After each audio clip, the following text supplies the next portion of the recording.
ഉത്രാട നക്ഷത്രത്തിൽ ജനിച്ചവർ പ്രായേണ സംസ്കാരമതികളും ശുദ്ധമനസ്കരുമായിരിക്കും. സൗമ്യമായ മുഖഭാവം, പ്രസന്നത, മൃദുവായ സംഭാഷണ രീതി ഇവയെല്ലാം ഇവരിലുള്ള പ്രത്യേകതകളായിരിക്കും. കുലീനത തോന്നുന്ന ആകൃതി വിശേഷം, ഉചിതവും എന്നാൽ ലളിതവുമായ വേഷവിധാനം ഇവയെല്ലാം ഇവർക്ക് ഏതു രംഗങ്ങളിലും ഒരു മാന്യത സമ്പാദിച്ചു കൊടുക്കുന്നു. സ്ത്രീ പുരുഷ ഭേദമന്യേ ഇവർ അഗാധമായ ഗുരുഭക്തിയും ഈശ്വരഭക്തിയും ഉള്ളവരായിരിക്കും. വാചാലതയും സൽഗുണങ്ങളും ഒത്തിണങ്ങിയിട്ടുള്ള ഇവരുടെ ഹൃദയരഹസ്യം ആർക്കും തന്നെ പെട്ടെന്ന് കണ്ടുപിടിക്കാൻ സാധ്യമല്ല. ആയത് ഇവരോടുള്ള ദീർഘകാല സഹകരണം കൊണ്ട് മാത്രമേ സാധിക്കുകയുള്ളൂ. മിക്കവാറും പേരുടെ മുഖത്തോ അരയിലോ ഒരു മറുകടയാളം കണ്ടെന്നു വരും. കണ്ണുകളിൽ ഒരു ചുവപ്പ് നിറവും കാണാവുന്നതാണ്. എല്ലാ ഇടപാടുകളിലും കഴിവുള്ളത്ര നീതിയും ആത്മാർത്ഥതയും ഇവർ പുലർത്തും. മറ്റുള്ളവരെ ചതിക്കണമെന്നോ ആർക്കെങ്കിലും ഉപദ്രവം ഉണ്ടാക്കണമെന്നോ ഇവർക്ക് ലവലേശം ആഗ്രഹം ഉണ്ടായിരിക്കേയില്ല. ഇങ്ങനെയുള്ള ഈ സന്മനോഭാവം കൊണ്ട് പലപ്പോഴും ഇവർക്ക് പല കുഴപ്പങ്ങളും കാര്യനഷ്ടങ്ങളും ഒക്കെ സംഭവിക്കാവുന്നതാണ്. ഇവരെ ശുദ്ധാത്മാക്കൾ എന്ന് പറഞ്ഞുവെങ്കിലും അത്ര വേഗം ഇവർ ഒന്നിനെയും വകവെച്ചു കൊടുക്കുകയോ വിശ്വസിക്കുകയോ ചെയ്യുന്നവരല്ല. ഏതെങ്കിലും ഒരു കാര്യത്തിൽ വിശ്വാസം തോന്നിപ്പോയാൽ അതിൽ നിന്നും ഇക്കൂട്ടരെ പിന്തിരിപ്പിക്കാൻ പ്രയാസമായിരിക്കും. ഒരു പക്ഷേ അല്പം തണ്ടന്മാരെന്നിവരെ സംബന്ധിച്ച് മറ്റുള്ളവർക്ക് തോന്നും. എന്നാൽ കാര്യം അങ്ങനെയല്ല. ഇവർ വിനീതന്മാരും സംസ്കാരചിത്തരുമായിരിക്കും. ശുചീകരണ വിഷയത്തിലും അനാർഭാടത്തിലും ഇവർക്ക് പ്രത്യേക നിർബന്ധമുണ്ടായിരിക്കും. ഇവരുപയോഗിക്കുന്ന സാധനങ്ങളെല്ലാം തന്നെ വൃത്തിയായി സൂക്ഷിക്കും. ഇവരുടെ ഈ പ്രത്യേകതകളെ സംബന്ധിച്ച് മറ്റുള്ളവർ ശ്രദ്ധിക്കുന്നതും പ്രശംസിക്കുന്നതും ഇവർക്ക് വളരെ സന്തോഷവുമായിരിക്കും. കാള പെറ്റെന്ന് കേട്ടാൽ കയറെടുക്കുന്ന ഒരു സ്വഭാവവും ഇവർക്കുണ്ടായിരിക്കേയില്ല. ശാന്തമായി ചിന്തിച്ചും തനിക്ക് വിശ്വാസമുള്ളവരോട് ആലോചിച്ചും മാത്രമേ ഇവർ ഒരു കാര്യത്തിൽ ഏർപ്പെടുകയുള്ളൂ. ജന്മന ഇവർക്കൊരു അലസ സ്വഭാവമുണ്ട്. എങ്കിലും ഏർപ്പെടുന്ന ഏതു കാര്യത്തിലും ചുറുചുറുക്കും കൃത്യനിഷ്ഠയും ഇവർക്കുണ്ടായിരിക്കും. കൂട്ടുപ്രവർത്തനങ്ങളിൽ ഈ നാളുകാർ വളരെയധികം സൂക്ഷിക്കേണ്ടതുണ്ട്. സ്വന്തവും ആത്മാർത്ഥതയുമുള്ള ആൾക്കാരുമായല്ലാതെ കൂട്ടുബന്ധങ്ങളും പ്രവർത്തനങ്ങളും ഇവർക്ക് പ്രതിലോമ ഫലങ്ങൾ ഉളവാക്കും. അല്ലാതെ ഉള്ളവയെല്ലാം മിക്കവാറും അപജയത്തിൽ കലാശിക്കും. കൂട്ടുചേർന്നുള്ള പ്രവർത്തനങ്ങളാണെങ്കിൽ തന്നെ അവയുടെ നേതൃത്വവും നിയന്ത്രണാധികാരവും ഇവരിൽ തന്നെ ഇരിക്കുമെങ്കിൽ ഒരിക്കലും അത് ഇവർക്ക് ദോഷകരമായിരിക്കുകയില്ല.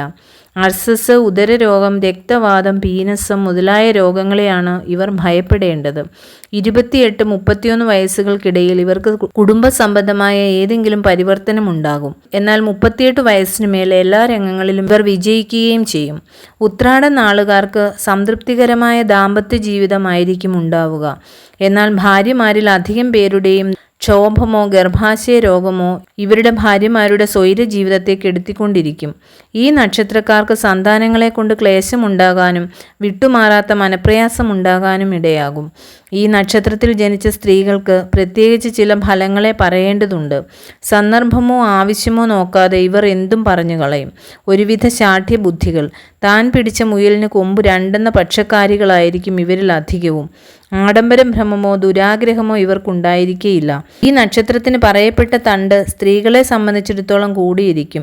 ഇത്രമാത്രമൊക്കെ ആണെങ്കിലും വിവാഹമോ ഭർത്താവിനെക്കുറിച്ചുള്ള മനോദുഃഖമോ കൊണ്ട് കൂടെ കൂടെ ഇവർ അസ്വസ്ഥ ചിത്തകളായെന്നു വരും. പുണ്യകർമ്മങ്ങളിലും വ്രതാനുഷ്ഠാനങ്ങളിലും ഇവർക്ക് വളരെ താല്പര്യമുണ്ടായിരിക്കും. വിശാലമായ നെറ്റി, അഗ്രം അല്പം ഉയർന്ന മൂക്ക്, ചൈതന്യമുള്ള കണ്ണുകൾ, നിരപ്പും വെണ്മയുമുള്ള പല്ലുകൾ, ഭംഗി കുറഞ്ഞ തലമുടി, സാമാന്യം ദീർഘമായ ശരീരം, പ്രസന്നമായ മുഖഭാവം ഇവയെല്ലാമായിരിക്കും ഇവരുടെ ലക്ഷണം. ഉത്രാട നാളുകാരികൾ ആരോഗ്യത്തെ സംബന്ധിച്ച് ശ്രദ്ധയുള്ളവരായിരിക്കില്ല. വായുക്ഷോഭം, ഗുന്മം, ഗർഭാശയ രോഗം ഇവയിൽ ഏതെങ്കിലും ഇവർക്കുണ്ടായിരിക്കും. എന്തും സഹിക്കാൻ അവർക്ക് കഴിവുണ്ടാകുമെങ്കിലും സ്നേഹശൂന്യമായ പെരുമാറ്റം ആരിൽ നിന്നുണ്ടായാലും ഇവരത് പൊറുക്കുന്നവരല്ല. വാസ്തുകർമ്മങ്ങൾക്കും വിവാഹത്തിനും ഗൃഹപ്രവേശനത്തിനും വിത്തുകൾ വിതയ്ക്കുന്നതിനും നടുന്നതിനും ഉത്രാടനാൾ മുഖ്യമാകുന്നു. ദശാനാഥൻ ആദിത്യൻ 3 വർഷം, തുടർന്ന് ചന്ദ്രൻ 10, ചൊവ്വ 7, രാഹു 18, വ്യാഴം 16, ശനി 19, ബുധൻ 17, കേതു 7. ഈ ക്രമത്തിൽ ദശാകാലങ്ങൾ. പ്രതികൂല നക്ഷത്രങ്ങൾ: അവിട്ടം, പൂരുരുട്ടാതി, രേവതി, ഉത്രാടം ആദ്യപാദത്തിന് പുണർദം അന്ത്യപാദം, പൂയം, ആയില്യം എന്നിവയും ഉത്രാട അവസാന 3 പാദത്തിന് മകരം, പൂരം, ഉത്രം, ആദ്യപാദം എന്നിവയും പ്രതികൂല നക്ഷത്രങ്ങളാണ്. ഉത്രാട നക്ഷത്ര ജാതകന് 1-ാമത്തെ വയസ്സിലും 3-ലും ശ്വാസവികാരത്താലും 5-ൽ ചിലന്തിയാലും 7-ൽ നേത്രരോഗത്താലും 13-ൽ ഗ്രന്ഥിയാലും 16-ൽ മൃഗത്താലും 22-ൽ നീരാലും 27-ൽ സ്ത്രീകളാലും അഥവാ വൃക്ഷത്തിൽ നിന്ന് വീഴുകയാലും 28-ൽ നേത്രരോഗത്താലും 45-ൽ ശത്രുക്കളാലും 47-ൽ അഗ്നിയാലും 55-ൽ നീരാലും 85-ൽ ശ്വാസത്താലും 87-ൽ കഫത്താലും അരിഷ്ടിതകളുണ്ടാവാം. ഈ സന്ധികൾ മാറിക്കിട്ടുന്ന പക്ഷം 100-ാമത്തെ വയസ്സിൽ ധനുമാസം അപരപക്ഷവും പ്രഥമവും കൂടിയ ദിവസം അനിഴം നക്ഷത്രം ഉദിച്ച് 14-ാം നാഴികയിൽ കഫകോപത്താലും പിത്തകോപത്താലും ആപത്തു സംഭവിക്കും. ചൊവ്വ, വ്യാഴം, ബുധൻ എന്നീ ദശാകാലങ്ങളിൽ ഇവർ ദോഷപരിഹാര കർമ്മങ്ങൾ അനുഷ്ഠിക്കേണ്ടതാണ്. ഉത്രാടം, കാർത്തിക, ഉത്രം നാളുകാർ ക്ഷേത്രദർശനം, മറ്റ് പൂജാതി കാര്യങ്ങൾ എന്നിവയ്ക്കുത്തമം. നക്ഷത്രാധിപനായ ആദിത്യനെ പ്രീതിപ്പെടുത്തുന്ന കർമ്മങ്ങൾ ഇവർ പതിവായി അനുഷ്ഠിക്കേണ്ടതാണ്. ഞായറാഴ്ച വ്രതം, ഉത്രാട നാളിൽ ശിവക്ഷേത്ര ദർശനം, ശിവഭജനം, ഞായറും ഉത്രാടവും ചേർന്നു വരുന്ന ദിവസം ആദിത്യ പൂജ തുടങ്ങിയവയൊക്കെ അനുഷ്ഠിക്കാം. നിത്യവും സൂര്യോദയത്തിന് ശേഷം ആദിത്യനെ ഭജിച്ചുകൊണ്ട് അല്പസമയം വെയിലേൽക്കുന്നത് ഉത്തമമാണ്. ഉത്രാടം ധനുക്കൂറിൽ ജനിച്ചവർ വ്യാഴത്തെയും മകരക്കൂറിൽ ജനിച്ചവർ ശനിയെയും പ്രീതിപ്പെടുത്തുന്ന കർമ്മങ്ങളും അനുഷ്ഠിക്കണം.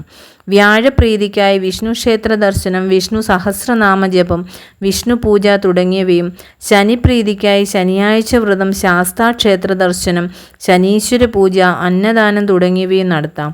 ചുവപ്പ് ധനുക്കൂറിൽ ജനിച്ചവർക്ക് മഞ്ഞ, കറുപ്പ്, കടുന്നീല എന്നിവ അനുകൂല നിറങ്ങളാണ്.